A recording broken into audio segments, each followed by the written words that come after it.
Hello students. आज जो हम करने जा रहे हैं चैप्टर स्टार्ट इकोनॉमिक्स का, वो है ग्लोबलाइजेशन। स्टूडेंट, ग्लोबलाइजेशन का जो चैप्टर है वो इस वजह से भी आप इम्पोर्टेंट कह सकते हो कि जो ग्लोबलाइजेशन का चैप्टर है वो हिस्ट्री और पॉलिटिकल के लिए भी बड़ा इम्पोर्टेंट है। अगर आप समझो तो ये हिस्ट्री और पॉलिटिकल में भी है, तो इकोनॉमिक्स में ऐसे बड़े कम चैप्टर होते हैं जो इंटरडिसिप्लिनरी बड़ा टच करते हैं। ग्लोबलाइजेशन उन्हीं चैप्टर्स में से एक है इकोनॉमिक्स का चैप्टर, जैसा मैंने आपको बताया, बट ये आपके पॉलिटिकल और हिस्ट्री के डायमेंशंस को भी टच करता है। दूसरा स्टूडेंट, बोर्ड के एग्जाम में जो है ये चैप्टर जो रखा गया है, इसमें ज्यादातर जो हमने देखा है इसमें एनालिटिकल क्वेश्चंस आते हैं। बहुत एनालिटिकल मतलब आपकी अप्रोच से कि स्टूडेंट को कंसेप्ट कितना समझ में आए, तो इसीलिए इस चैप्टर में थोड़ा सा हम टाइम लेंगे ताकि कंसेप्ट बने। ये जैसे हिस्ट्री में नेशनलिज्म इन इंडिया इंपॉर्टेंट आ जाता है हमारा, वैसे ही ग्लोबलाइजेशन का चैप्टर जो है वो इकोनॉमिक्स में मैं मानता हूँ बड़ा ही इंपॉर्टेंट चैप्टर है। तो पहले तो समझना जरूरी है कि ग्लोबलाइजेशन का मतलब क्या होता है, और ग्लोबलाइजेशन से पहले हम समझेंगे कि प्री ग्लोबलाइजेशन क्या है। क्योंकि ये चैप्टर, आप जो प्री ग्लोबलाइजेशन की मैं बात कर रहा हूं, तो वो जो आपकी हिस्ट्री में चैप्टर है जो इंटरनल असेसमेंट में हो गया, the making of global world, global, तो पहले ये समझना जरूरी है। ग्लोबलाइजेशन स्टूडेंट, वर्ड जैसे हम देख रहे हैं ग्लोब, कंटेम्प्रेरी एग्जांपल, आज पहले हमारे टाइम पे when we were in school और कॉलेजेस में जब हम थे तो कह रहे थे कि now world is turning out into one globe, दुनिया जुड़ रही है। फिर जब हम कॉलेज पास आउट करते गए तब ये कहने लगे नाउ वर्ल्ड इज बिकमिंग, 10 आज से 8-10 साल पहले बोल रहे थे now the world is becoming global village, कि आज हम कुछ भी जो है परचेज कर सकते हैं, ग्लोबल विलेज, दुनिया बहुत छोटी हो चुकी है। और लेकिन अब आज लग रहा है the world is global street. एक ही चीज आज ऑनलाइन ने, तो इंटरनेट रेवोल्यूशन ने, हम कोई भी चीज परचेज कर सकते हैं दुनिया में, कहीं भी बिकने वाली जो चीज है वो अमेजोन ने, जो ऑनलाइन मार्केट है उसने हमारे उंगली पे पहुंचा दी कि आज यूएस का कोई प्रोडक्ट है या कहीं का कोई प्रोडक्ट है, कोई डिजाइनर कपड़ा या चीजें वो हमें मिल सकती है। अब इसकी शुरुआत कैसे हुई, हम जिन जिन एस्पेक्ट्स को पढ़ेंगे वो ये होगा कि ये इस ग्लोबलाइजेशन के आने से पहले क्या था। अच्छा, ये हम पढ़ रहे हैं इंडियन कंटेक्स्ट में कि ग्लोबलाइजेशन के आने से पहले का जमाना क्या था, ग्लोबलाइजेशन कब जब आया, और ग्लोबलाइजेशन का इंपैक्ट क्या रहा, ठीक है ना, इंडियन कंटेक्स्ट। अब इसको बेहतर वे में कौन एक्सप्लेन कर सकता है? कोई भी चीज बेहतर वे में एक्सप्लेन वो करेगा ना जिसको पर्सनल एक्सपीरियंस हो। आज से 10-15 साल बाद आपसे कोई पूछेगा, कोई आपका जूनियर है, आपका छोटा भाई बहन है, या जो बिल्कुल अभी मान लो 2-3 साल का है, वो आपसे आज के 15 साल बाद पूछे कि दीदी भैया क्या हुआ था जब लॉकडाउन हुआ, तो आप पेंडेमिक का बता सकते हो because you were an eyewitness too, आपने वो देखा। तो ऐसी ग्लोबलाइजेशन को हम बड़ा बेहतर समझा सकते हैं क्योंकि हमने 90s में इसको आते हुए देखा, और उसका इम्पैक्ट जो सारा कुछ हमने आई विटनेस करके देखा, तो वो बहुत अच्छी तरीके से हम लोग उसको एक्सप्लेन करके बता सकते हैं। स्टूडेंट, ये बात हमेशा ध्यान रखिए, एक जब कोई चीज समझाई जाए तो जब किसी व्यक्ति पे वो चीज गुजर चुकी है, वो उस इम्पैक्ट को देख चुका है। भाई आज आप साइंस का कोई एक्सपेरिमेंट सर आपको कराते हैं बिकॉज वो खुद वो लैब में एक्सपेरिमेंट कर चुके हैं। ऐसे ही ह्यूमैनिटीज के कुछ कंसेप्ट, अब ये तो मैं आपको नहीं बता सकता जी Gandhi ji civil disobedience movement में इतने इतने कदम चले, इतने इतने अरेस्ट किए, मैं तो उस वक्त शामिल नहीं था, मैं नॉन कोऑपरेशन मूवमेंट में शामिल नहीं था, ऐसा तो नहीं, इतनी तो एज मेरी नहीं लगती। तो सेम वैसे ही हम ये कह सकते हैं कुछ कंसेप्ट इकोनॉमी के, ज्योग्राफी के जो हैं वो हम जो है डिस्कस करके बता सकते। जैसे एल निनो एक बार 90s में आया था, तो हमने उसको देखा था ज्योग्राफी में, जब एल निनो से जबरदस्त ड्राउट कंडीशंस इंडियन सब कॉन्टिनेंट हो गई। तो ऐसे ही ग्लोबलाइजेशन क्या था ये समझो। देखो, ग्लोबलाइजेशन से पहले का टाइम भी हमने देखा जब जो हमारी इकोनॉमी थी वो इकोनॉमी थी क्लोज्ड लाइसेंस वाली इकोनॉमी। मतलब क्या था पहले ये समझो, मतलब हमारा जो इकोनॉमी थी वो हमने सोशलिस्ट मॉडल पे, 9th क्लास में आपने पढ़ा था कम्युनिस्ट सोशलिस्ट, तो इंडियन इकोनॉमी जो थी वो सोशलिस्ट बेस्ड थी। हमारे यहाँ लाइसेंस राज का कंसेप्ट था, और इसका बेस्ट एग्जांपल है कि वो सोवियत पे का ज्यादा इन्फ्लुएंस हमारी कंट्री पे कैसे था। प्लानिंग कमीशन, प्लानिंग कमीशन हमने सोवियत मॉडल पे, जो स्टालिन और लेनिन का मॉडल था ना, 5 इयर्स का, 5 साल का टारगेट ले लेके प्लानिंग कमीशन करते थे। तो ये जो टाइम था, हम कहें 50s 60s 70s 80s तक, ये जो एरा था 50s 60s 70s 80s तक, हमारी जो इकोनॉमी थी बड़ी स्लो थी, हमारी ग्रोथ रेट बड़ी स्लो थी। इसमें क्या था, एक क्लोज्ड इकोनॉमी थी, आपके पास फॉरेन प्रोडक्ट्स और फॉरेन चीजें नहीं आती थी, आपका जो कुछ था आपका ही था। जैसे आपके पास चॉइसेस क्या थी, टाटा था, ठीक है, टाटा था, बिरला था, ये 2-3 नाम ही थे, 2 नाम थे मुश्किल से, टाटा बिरला, ठीक है, नमक हो टाटा, जूता हो बाटा, और बिस्किट पार्ले जी, ये हमारे सिंपल ये चीज थी। Our generation never had choice, ये आप अपने पेरेंट्स से भी पूछना, उस टाइम पे एक अपॉर्चुनिटीज भी इतनी थी। ओवरऑल अगर मैं कहूं तो प्राइवेटाइजेशन इतना नहीं था, सिर्फ गवर्नमेंट एस्पेक्ट बहुत बड़ी चीज मानते थे किसी की सरकारी नौकरी और ये सब चीजों की। तो अब क्या हुआ, ये मॉडल 50s तक तो ठीक रहा, छोड़ो कल की बातें, कल की बात पुरानी, सिनेमा आपको सामने सामने दिखता था, वैसा ही था, है ना, मेरे देश की धरती, वो ग्रीन रेवोल्यूशन आपको दिखाता है। तो ये 50s 60s 70s आते आते ये मॉडल कमजोर पड़ने लगा, क्योंकि अब नई चीजों की दरकार, पॉपुलेशन बढ़ती जा रही है, और हमारा क्या, पूरी दुनिया में जो सोवियत कम्युनिस्ट इकोनॉमी का मॉडल था वो ब्रेक होने लगा, वो टूटने लगा, पूरी दुनिया में वो फेल होने लगा, कि ऐसा नहीं हो सकता हर चीज सरकारी तंत्र पर रहे।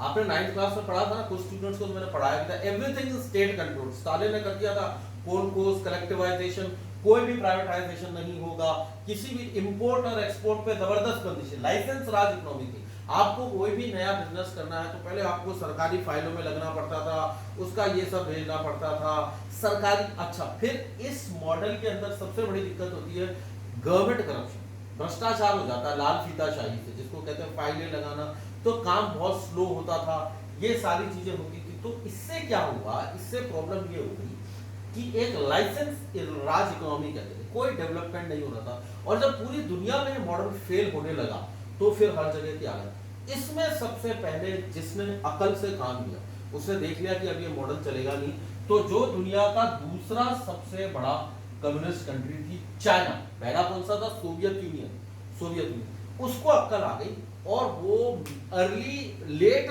70s और अर्ली 80s में ही उसने अपनी इकोनॉमी को ओपन करना शुरू कर दिया, क्योंकि कम्युनिस्ट सोशलिस्ट मॉडल क्या इकोनॉमी को क्लोज कर देता है, कोई प्राइवेटाइजेशन नहीं, कोई एक्सपोर्ट नहीं, कोई इन्वेस्टमेंट नहीं, कोई एमएनसी। तो चाइना ने अपनी इकोनॉमी को ओपन कर दिया धीरे धीरे धीरे 70s 80s में बाहर। इसमें क्या होता है, आप यदि अपना कमरा बंद करके बैठ जाओगे, ठीक है, आज अभी लॉकडाउन में हमने इफेक्ट देखा ना इन चीजों का, कितने लोगों को डिप्रेशन ये हो गया, तो आपको घुटन होने लग जाएगी ना कैसे, सेम वही हमारी इकोनॉमी का। और इसका सबसे बड़ा काउंटर इफेक्ट यह आया स्टूडेंट, मैं आपको पूरा एक बैकग्राउंड तैयार कर रहा हूं, क्योंकि आगे की चीजें आपकी क्लियर होती है, कि जो इस मॉडल का इन्वेंटर था वो ही टूट के बिखर गया 25 दिसंबर 1990 में, 25 दिसंबर 1990, जो सोवियत यूनियन जिसे यूएसएसआर कहते थे वही टूट गया। क्यों, जबरदस्त बेरोजगारी, जबरदस्त करप्शन, इस मॉडल से आपको यही मिलना था। और दूसरा जो मॉडल सामने था वो दिनों दिन तरक्की कर रहा था, वहां लोग खुश थे, वहां पैसा बहुत ज्यादा आ रहा था, वो कौन सा था, कैपिटलिज्म का हेडक्वार्टर पूरी दुनिया का यूएसए, कैपिटलिज्म, ठीक है, लिबरलिज्म, प्राइवेटाइजेशन, कहते हैं ग्लोबलाइजेशन की 3 ब्रांचेस हैं, एलपीजी, लिबरलाइजेशन, ग्लोबलाइजेशन, ठीक है, लिबरलाइजेशन भी कह सकते हो, चलो लिबरलाइजेशन कर लेते हैं, लिबरलाइजेशन, प्राइवेटाइजेशन, ग्लोबलाइजेशन। यूएसए जबरदस्त तरक्की कर रहा था। अब जब यूएसएसआर टूट गया, पूरी दुनिया चेंज हो गई, हिस्टोरिकली, ज्योग्राफिकली, पॉलिटिकली, तो अब इसका काउंटर इफेक्ट इंडिया में भी आने लगा। और 1989 से 1991 तक हमारी कंट्री का हाल खराब था। हमारी इकोनॉमी, हमारी जीडीपी, हमारी पर कैपिटा इनकम डाउन जाती जा रही थी। हमारी कोई वक़्त नहीं थी, कोई वैल्यू नहीं थी और हाल खराब होता जा रहा था। तो आखिरकार प्राइम मिनिस्टर जो उस टाइम के थे, PV Narasimha Rao prime minister थे।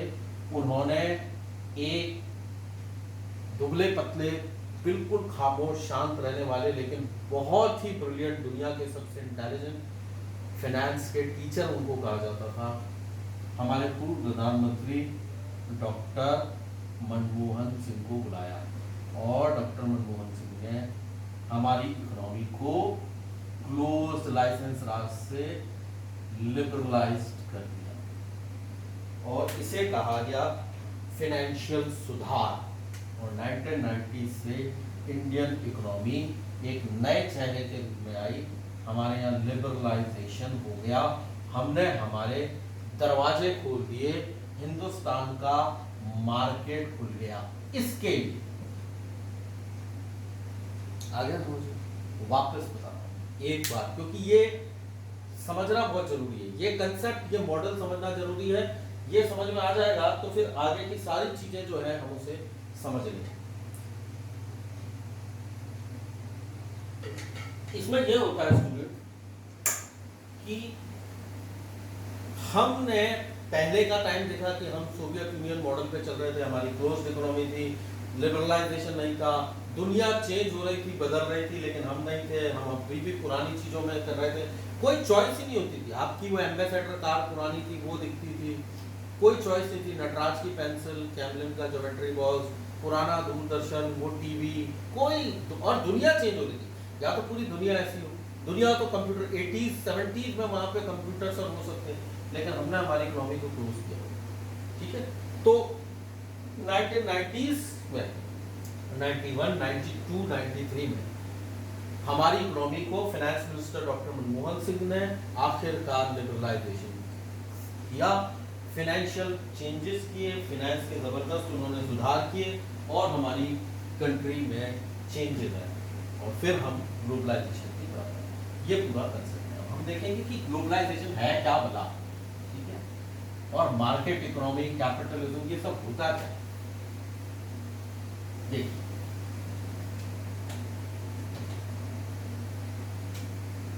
ग्लोबलाइजेशन का सबसे इंपॉर्टेंट जो कंसेप्ट है वो है एमएनसी, वो है मल्टी नेशनल कॉरपोरेशन।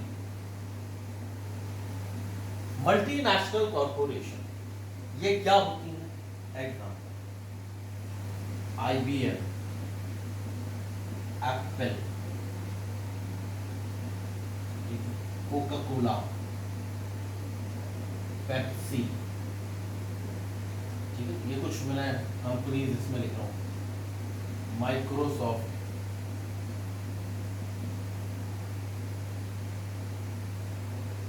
ये नाम आपको पता है, ठीक है। अगर मैं लिखने चलूं एमएनसीज तो पूरी भर जाए, ठीक है। सैमसंग, हुंडई, मर्सिडीज बेंज, ये है दुनिया के टॉप, जैसे आप ब्रांड है, ये है एमएनसी। ये क्या काम करते हैं, क्या है क्या नहीं है, वो होते, ठीक है। Nivea sports brand, Adidas. अब देखो, ये मैक्सिमम कंपनीज जो है आपको अमेरिकन दिखेगी, कुछ एक को छोड़ के, सैमसंग कोरियन है ना, कोई जापानीज है। एमएनसीज जो होती हैं उनका हेडक्वार्टर तो एक जगह होता है, जैसे मैक्सिमम एमएनसीज के हेडक्वार्टर है न्यूयॉर्क में। वो क्या करते हैं, एक ऐसी कंट्री ढूंढते हैं जिस कंट्री के अंदर उनकी मैन्युफैक्चरिंग सस्ती हो, मैन्युफैक्चरिंग सस्ती। फॉर एग्जांपल, अगर न्यूयॉर्क में की कंपनी है एप्पल, जो एप्पल फोन वाली है, ठीक है ना। वो फोन का हैंडसेट, वो पूरी बॉडी जो बनाती है, और अगर वो अमेरिका में बनाती है तो फॉर एग्जांपल बता रहा हूँ, उसको वो कॉस्ट आती है फॉर एग्जांपल 50,000। ठीक है, वहाँ के वर्कर्स को डॉलर में पेमेंट देने से, ये सब करने से उसको 50,000 पेमेंट ये कॉस्ट आती है, फोन का पूरी बॉडी ये वो सब करने। वही काम अगर उसको चाइना में मिल रहा है 20,000 में, तो उसकी सीधे सीधे 30,000 का प्रॉफिट हो गया।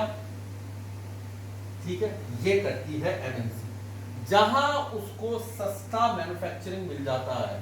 ठीक है ना, फिर वो अपने ऑफिसेस खोल देती है।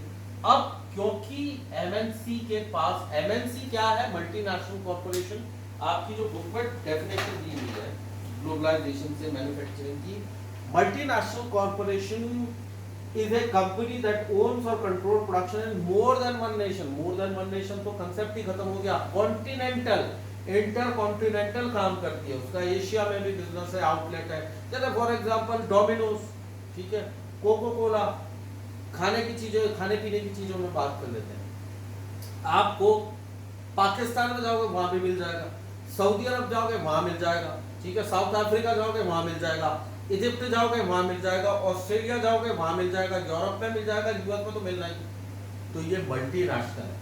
तो अब यहाँ ये समझना जरूरी है, जो बुक में डेफिनेशन है और ये कंसेप्ट पूरा दिया हुआ है, a multinational corporation is a company that owns or control production in more than one nation।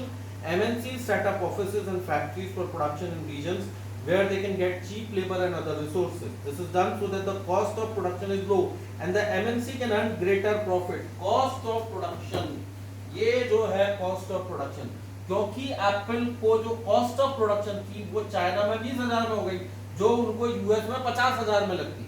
भाई वहां के लोगों को एम्प्लॉय करते, उनको सैलरी डॉलर में देते, वहां जो लाइट पानी बिजली का बिल है वो ज्यादा लगता, तो उनको चाइना में सस्ती मैन्युफैक्चरिंग यूनिट मिल गई, वहां उन्होंने काम कर लिया। इस वजह से चाइना दुनिया का सबसे बड़ा मैन्युफैक्चरिंग हब है। आप अपने घर में खोल के देख लेना, कोई भी अप्लायंस इलेक्ट्रिक का, एप्पल के फोन से लेके कोई भी फोन या कोई टेलीविजन, उसको खोल खाल के देख लेना, मेड इन चाइना कहीं ना कहीं लिखा होगा, क्योंकि चाइना ग्लोबलाइजेशन में दुनिया का सबसे बड़ा मैन्युफैक्चरिंग हब बन के उभर गया था 1980s में ही, जो इसीलिए हम उससे चाइना से एग्जैक्ट 10 साल पीछे। क्यों? क्योंकि चीनियों ने कहा भैया तुम हमारे यहाँ हो, तुम्हारी कॉस्ट ऑफ प्रोडक्शन कितनी है, 50,000 है, आप हमारे यहाँ आओ, जमीन आप दिलाओ। भाई एमएनसीज ने कहा ठीक है, डॉलर तो दुनिया में वैसे ही एमएनसीज के पैसा ही है।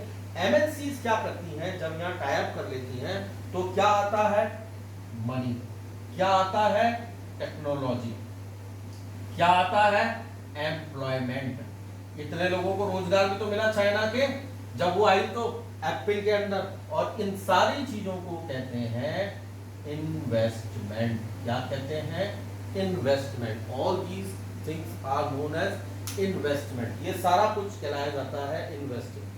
तो ये चीज भी समझनी जरूरी है, जब एमएनसी आएगी तो अपने साथ पैसा लाएगी, एमएनसी आएगी अपने साथ लेटेस्ट टेक्नोलॉजी आएगी, एमएनसी आएगी अपने साथ एम्प्लॉयमेंट देगी, वो यहाँ के लोगों को रोजगार देगी।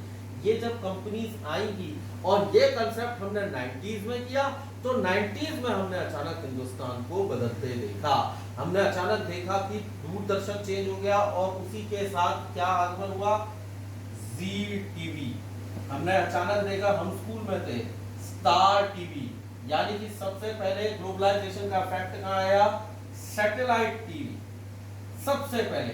और ग्लोबलाइजेशन आपकी जिंदगी के डेली रूटीन को बदल देता है। हमने अचानक सैटेलाइट टीवी को आते देखा, हमने अचानक कंप्यूटर्स को अपनी लाइफ में आते देखा हमने। और फिर जब ग्लोबलाइजेशन आता है, आप जैसे ही फोन को अपडेट मारते हो, कैसे कैसे नए नए फीचर चेंज होते हैं ना। जब कोई एक फीचर आता है, कैमरे सबसे पहले कैमरा नोकिया 6600 में आया, फिर ये, फिर वो, फिर चेंज, फिर मेल, फिर टेक्नोलॉजी रैपिड है। Technology is equal to rapid. Bullet की ट्रेसर ग्रोथ से जबरदस्त होती है।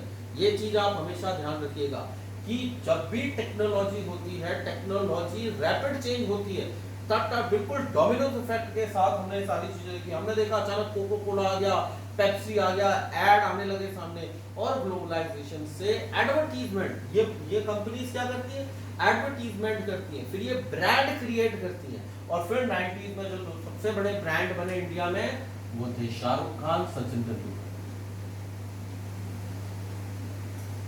अपना निजी एक्सपीरियंस भी आपको यहाँ बता रहा हूँ, सचिन तेंदुलकर और Shahrukh Khan, Pepsi, Coca Cola, because उनको क्या चाहिए, प्रमोशन, उनको ग्राहक क्रिएट करना। एक लाइन आप सुनो, ये कितने ज्यादा जबरदस्त होते हैं एमएनसी। एक किसी ने जब कोको कोला इंडिया में 90s में आ रहा था, कोक आ रहा था, तो उसके सीईओ के साथ मीटिंग में किसी ने कहा कि Indians don't know about Coke, they don't have the habit of drinking Coke, कि हिंदुस्तानियों की ना आदत है ना वो जानते हैं कोक। तो कोक के सीईओ ने कहा उनको वो आदत लगाओ। और आज आप खुद जानते हैं कोक क्या चीज, आज हम खुद जानते हैं पेप्सी क्या चीज, आज हम खुद जानते हैं डोमिनोज क्या चीज, आज हम खुद जानते हैं। लेकिन अब आज यदि आप मैकडोनल्ड में जाते हो तो वो मैकडोनल्ड का जो मैकन बर्गर है या मैकडोनल्ड का जो पिज्जा है वो यूएस से थोड़ी आता है आपके लिए। वो वहां पर आप देखते हो टी शर्ट पहन के मैकडोनल्ड डोमिनोज की, वो आपके सामने बंद करके दे रहे हैं। ये कंसेप्ट क्या हुआ, फ्रेंचाइजी, कहते हैं ना फ्रेंचाइजी ले लिया। तो इससे कितना फायदा है, आपके यहाँ एम्प्लॉयमेंट आता है, आपकी ये है, तो वो हम आगे डिबेट देखेंगे, ठीक है ना। तो ग्लोबलाइजेशन से मल्टीनेशनल कॉर्पोरेशन आए। अच्छा, इन MNCs the goods and services are produced globally and as a result production is organized in increasingly complete ways। आपको मैकडोनल्ड का जो बर्गर है, मैकन बर्गर है, वो यहाँ भी वही टेस्ट का लगेगा, दुबई में भी वही टेस्ट का लगेगा, पाकिस्तान में भी वही टेस्ट का लगेगा, श्रीलंका में भी वही टेस्ट का लगेगा, वही टी शर्ट का कलर होगा, जिसको हम कहते हैं यूनिफॉर्मिटी इन क्वालिटी। एमएनसी इस चीज का ध्यान रखती है। एप्पल का फोन हिंदुस्तानी के हाथ में होगा, एप्पल का फोन न्यूयॉर्क में किसी के हाथ में होगा, एप्पल का फोन जापान में किसी के हाथ में होगा, एप्पल का फोन ऑस्ट्रेलिया में किसी के हाथ में होगा। वैसा ही वर्क करेगा, ऐसा नहीं होगा कि कहीं कोई एक्स्ट्रा फीचर हो जाएगी। You are getting my point. ये चीज है एमएनसीज प्रोवाइड कराती है, वो ही चीज जो आपको उधर मिल रही है आपके यहाँ प्रोवाइड करा देती है। तो ग्लोबलाइजेशन का सबसे बड़ा ब्रांच क्या होता है, वो होता है एमएनसी। एमएनसीज को जरूरत है ऐसे हब की, एमएनसीज को जरूरत होती है चाइना जैसी जगहों की। वो तो कहते हैं हमें तो ऐसी कंट्री चाहिए, जैसे ईस्टर्न यूरोप, जैसे मैक्सिको, फिलीपींस, ईस्टर्न यूरोप के अंदर रोमानिया, बल्गारिया, यहाँ कर जो कंट्रीज थी उन्होंने भी कहा, क्यों, क्योंकि ये वो कंट्रीज थी जो सोवियत यूनियन के मकड़ जाल से निकली थी, इनकी इकोनॉमी की बैंड बजी हुई थी। तो अगर इनको इन्वेस्टमेंट दे रहा था यूएस, तो ये बेवकूफ नहीं करते। हमने भी तो अपने आप को चेंज किया, जैसे आपने वो नाजी में पढ़ा है ना, वो न्यू डील के अंतर्गत यूएस ने हेल्प करी थी, जो आप देखते हैं वो जो प्लान था, और फिर बाद में मार्शल प्लान भी आता है, जर्मनी की हेल्प करी। तो सेम वही, और इसमें फिर हम देखते हैं ये ब्रांड्स क्रिएट हो गए, एमएनसीज, और ये सारी चीजें आ गई। तो ये सारी चीजें इसी के अंतर्गत आती हैं स्टूडेंट, जो आपको समझनी जरूरी है। अच्छा, फिर जब ये एमएनसीज आ जाती है, ये सब आ जाती है, आपकी बुक में जैसे दिखाया गया है, आप ये देख सकते हैं, इंटरलिंकिंग प्रोडक्शन अक्रॉस कंट्रीज, ये सारी चीज आ गई। पैराग्राफ पेज नंबर 57 में बिल्कुल सिंक्रोनाइज करके बता रहा हूं। ये देखो, having assumed themselves of these conditions, MNC set up factories and offices for production, ठीक है, buy assets such as land asset. अब एमएनसी के पास तो पैसा, अब डॉलर में वो हिंदुस्तान में तो कितनी जमीनें खरीद सकते हैं, तभी तो आप ये बड़े बड़े मॉल, बड़ी बड़ी कंपनी, जैसे इंडिया में इनका जो पहला ग्लोबलाइजेशन का हब हुआ वो था बेंगलुरु, हैदराबाद, क्योंकि कर्नाटक गवर्नमेंट के पास जमीनें थी, कर्नाटक गवर्नमेंट के पास वो इंफ्रास्ट्रक्चर मौजूद था, एयरपोर्ट, इनको एक्सेसिबिलिटी चाहिए, इनको ट्रांसपोर्टेशन बेहतर चाहिए, इन्वेस्टमेंट के लिए इनको वहाँ गवर्नमेंट का माहौल ऐसा चाहिए, पॉलिसीज ऐसी चाहिए जो इनको फेवर करे, जो हमारे यहाँ पहले नहीं थी। मैंने आपको बताया ना, पहले तो हमारे यहाँ पे लाइसेंस राज पॉलिसी थी, क्लोज इकोनॉमी थी, तो इनको इतना, ये फास्ट फूड में बिलीव करते हैं, इनका कंसेप्ट ही, जैसे आज अपन डोमिनोज जाते हैं, बर्गर, आज ये क्यों चल रहा है, फास्ट फूड ही नहीं क्यों कहते हैं भाई। आज वही चीज अगर आप मान लो अपन कोई रेस्टोरेंट होटल में जाते हो, 10-15 मिनट पहले आपको मेनू कार्ड लाएगा, आज हमको 5 मिनट में तो पिज्जा, 10 मिनट में, 5 मिनट 6 मिनट में तो बर्गर खा लेते हैं, वो काम फास्ट फूड। तो सेम वही है जो एमएनसी है, इनका पहला है better quality, top most quality with in less time, with in less span of time, ये आपको ऑफर करते हैं। तो उसके लिए क्या करते हैं, अगर ये अपना इन्वेस्टमेंट कर रहे हैं, अगर ये अपने एसेट्स खरीद रहे हैं, अगर ये अपनी सारी चीजें खरीद रहे हैं, तो ये चाहते हैं कि कंट्री इनको फेवर करे, देश इनको फेवर करे, वो कंट्री इस तरह की पॉलिसीज बनाए, कंट्री इस तरह की चीजें बनाए जिससे इनका व्यापार बढ़े, इनको कोई रेस्ट्रिक्शन ना हो। नहीं तो इनके पास तो पूरा विश्व मौजूद है, हर जो सरकार है वो चाहती है कि यार ये कंपनी हमारे यहाँ आए। क्यों? क्योंकि उससे इन्वेस्टमेंट आएगा, पैसा आएगा, एम्प्लॉयमेंट आएगा, बड़े बड़े ब्रांड्स, हम सब बड़े बड़े ब्रांड्स को यूज में लेते हैं। वी ऑल वांट टू, आप सब चाहते हैं कि किसी बड़ी एमएनसी में आपकी जॉब लगे। बोलते हैं ना, he is working with an MNC, she is working with an MNC. तो वो जो एमएनसी कल्चर है, मल्टीनेशनल कॉर्पोरेशन, हमने सबसे पहले विटनेस किया। शहर बदल गए। एक छोटा सा मैं एग्जांपल देता हूँ, दिल्ली जाते थे तो रास्ते में गायों का तबेले जैसा आता था, इतना गंदा था, स्मेल आती थी, गाय भैंसे, जब हम रेगुलर डेली जाते थे। और जब ग्लोबलाइजेशन आया 90s में, 97, 98 में, 96 में जब हम दिल्ली जा रहे थे, तो फिर वो जो अचानक था चेंज हो गया, वो हो गया गुड़गांव, जिसे आज आप कहते हो गुरुग्राम, क्योंकि उनको लैंड चाहिए। तो दिल्ली के अंदर तो जमीन मिलेगी नहीं, तो एमएनसीज कहाँ आई? गुरुग्राम, नोएडा। ठीक है, आप नोएडा में देखते थे, आते देखते हैं एमएनसी भी एमएनसी है, नॉलेज पार्क, ये सारी चीजें आई।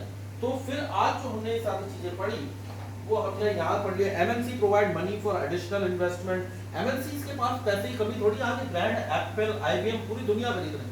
इनकी इकोनॉमी, इनका प्रॉफिट कई कंट्रीज की जीडीपी से ज्यादा है, छोटी कंट्रीज की जीडीपी से ज्यादा है। ये तो उन कंट्रीज को कंट्रोल कर लेते हैं, वो अपन आगे देखेंगे। एमएनसी के पास इतना ज्यादा पैसा है, ठीक है, टेक्नोलॉजी देते हैं, नई सारी चीजें देते हैं, इनका जो मोड ऑफ ऑपरेशन है, कई बार ये क्या करते हैं, आपके यहाँ की कंट्री की लोकल कंपनी को खरीद लेते हैं, कई बार उससे टाई अप कर लेते हैं। जैसे आपकी बुक में कारगिल फूड्स का दिया हुआ है, जो अमेरिका का बहुत बड़ी कंपनी है, यूएस की। वो जब इंडिया में ग्लोबलाइजेशन के टाइम पे आया, तो हमारे यहाँ पे पारक फूड करके थे, गुजराती बॉम्बे की कंपनी थी, जो एडिबल ऑयल, जो खाने का तेल होता है ना, उसके लिए काम करते थे। उन्होंने उसको परचेज कर लिया और आज एडिबल ऑयल में नंबर 1 है। जैसे ये गारमेंट बिजनेस की मैं आपको बताता हूँ, ग्लोबलाइजेशन के आने से पहले हमारे पास कपड़ों में भी वैरायटी नहीं, बड़े भाई के कपड़े पहन लिए, पुरानी जीन्स का, ग्लोबलाइजेशन का सबसे पहला कंसेप्ट आया जीन्स। वो जो लिवाइस हमने देखा, किलर, ये सारी रफ एंड टफ जीन्स, ये जीन्स का कंसेप्ट, नाइके की पोलो टेक टी शर्ट्स, एक एक चीज में चेंज आया। मैं आपको बता रहा हूँ ना, इन सिंगल पीस में हम देखते हैं चेंज आया। पढ़ाई के तरीकों में बदलाव आ गया, हम टिपिकल वो नटराज पेंसिल और वो इंक पेन लेते थे, रेनॉल्ड्स का बॉल पेन आ गया। In every small things there were change. Television sets नए आने लगे, टेक्नोलॉजिकल एडवांसेस नए आने लगे। और फिर जब सबसे बड़ी क्रांति जो आई, वो आई इंफॉर्मेशन टेक्नोलॉजी, जो हम आगे देखेंगे, जो हमारी नेक्स्ट क्लास होगी, उसमें हम जो ग्लोबलाइजेशन का मटेरियल सबसे बड़ा इम्पैक्ट जो आया, जो ग्लोबलाइजेशन का वो था, इंफॉर्मेशन टेक्नोलॉजी। आईटी तो फिर बोलने की बात ही नहीं। जब 90s में हमने देखा, 96, 97 में गूगल, पढ़ाई चेंज हो गई। हमने ये नए कोर्स देखे, एमबीए, ठीक है, बीटेक, बीबीए, इन कोर्सेज का आना शुरू होने। तो पहले simple graduation, BA, BCom, BSc हुआ करती थी। तो ये ग्लोबलाइजेशन के साथ उनको, क्योंकि इंडिया इज ग्लोबलाइजेशन में, इंडिया का क्या रोल है? बिल क्लिंटन जब 90s में, he was the American president, मैं इस स्लाइड को खत्म करूंगा, जब वो आए, जब ग्लोबलाइजेशन स्टार्ट हुआ and he visited India, he said how can we ignore India, because India is the largest market in the world. उन्होंने कहा हमारे प्रोडक्ट्स को बेचने के लिए तो हिंदुस्तान सबसे बड़ा मार्केट है, हम इसको कर नहीं सकते। दूसरा, दुनिया में सबसे ज्यादा बड़ी पॉपुलेशन जो इंग्लिश स्पीकिंग है, वो भी इंडिया में मौजूद है। पढ़े लिखे बेरोजगार हिंदुस्तान में सबसे ज्यादा है। तो उन्होंने क्या किया, वो जो नॉलेज केपीओ है, बीपीओ, ये भी नेक्स्ट क्लास में मैं आपको बताऊंगा, बिजनेस प्रोसेसिंग आउटलेट, वो उसी के अंतर्गत आता है इन्वेस्टमेंट। ठीक है स्टूडेंट, तो आज हमने ग्लोबलाइजेशन के एमएनसी कल्चर को देखा, ग्लोबलाइजेशन में एमएनसी किस तरीके से काम करती है, उन सारे उनको देखा। नेक्स्ट क्लास में हम ग्लोबलाइजेशन के इम्पैक्ट और किस किस तरीके से हुए, उन चीजों पर डिस्कस करेंगे। ओके।